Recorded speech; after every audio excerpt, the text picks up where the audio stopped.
let's go back to the beginning. Ano bang mas mahalagang contest during your time? Star for a Million or Star for a Night? Siyempre, Star in a Million. Siyempre, Star for a Night. hindi.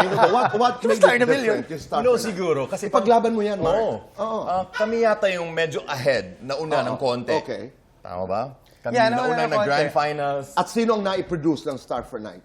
Si Sarah Geronimo. Oh, di ba? Ito yung Mark Bautista rin. Oo, di ba? Sarah Geronimo, Mark Bautista. Pero, I think kasi parang yun yung time na parang nasa ibang channel kami na parang independent na channel or IBC 13 na parang yun lang yung parang show na parang malaki At or judge ako sa finals. Really? Yes, I siya was. yung sabi niya. Oo, Mark, pero yung hindi episode to. din, ng Nag-judge ka rin sa Star in a nag-judge din Million. ako. Pero bakit para sa iyo mas mahalaga ang Star in a Million? Well, you know, syempre, during that time, talaga, in-elevate namin ang singing contest experience. Pero Wow, ang okay. pinakamagaling na singing contest pa rin is The Clash!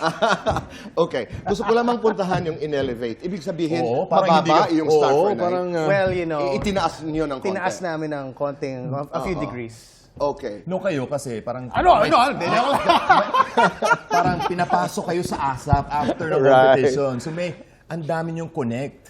Pero Kami you know yun what- lang talaga eh. Right. Now, what's funny is, But you know, nag-search for we a still star have naman an kayo sa audience. GMA, right? Nag-search for a star kayo sa GMA after. After.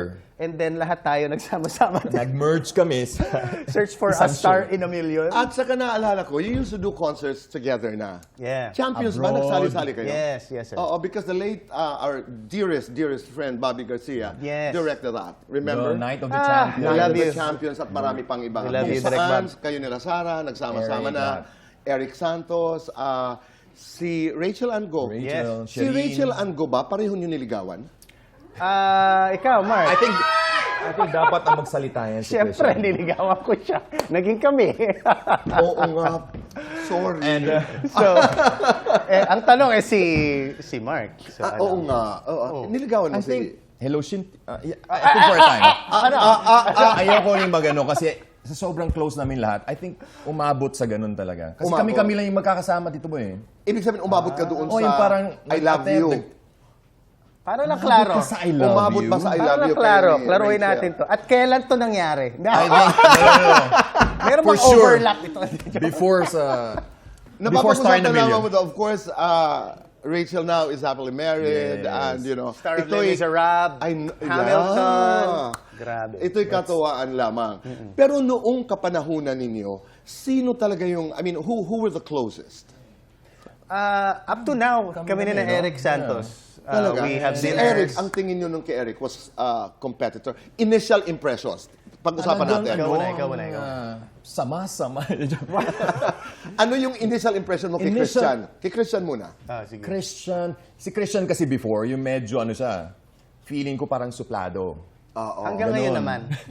Parang, kasi tito parang, ano siya, ma-English, parang nai-intimidate ako. Oo, Oh, yung wow. parang, wow, sino tong grabe yung confidence. Wow. Galing ako probinsya. At So saka parang, coming from the theater, trumpets, di ba? Trumpets. Sure, yeah. Of course. ganun yung ano niya, background. Wow. Okay. So sabi ko, ay, Oo. Kay Hindi Eric, pwede. anong impression mo? si Eric talaga, ever since, mabilis kaming nag-connect kasi mabait siya. Hindi ko ganun. sinasabi Hindi pala mo ako masama mabait, ka. Masama talaga akong Approachable. tao. Okay. Yung time Seryoso na yun. naman to, Christian. Para pagbigyan naman natin. Ay, salamat po. First impression, di Mark. First impression kay Mark Bautista, nagkita kami sa isang soap opera na Sarah the Teen Princess. Para maiba, nung nakita ko si Mark Bautista talagang someone who is just so happy and proud that his dreams have come true. Okay. So yung in Ganda ng terms mga of sinabi ko, iba yung mga sinabi in niya eh, terms di of ba? emotions, na did you like him? Didn't you like him? Okay naman, mabait naman siya Mabait, noon. okay. Hindi naman niya pinakita sa amin na, Star for a Night, ako Okay. So, mabait naman. Pero ibig sabihin may mga moments na ipinakikita niya yung Star for a Night. Pag sumasayaw siya, doon niya pinapakita talaga.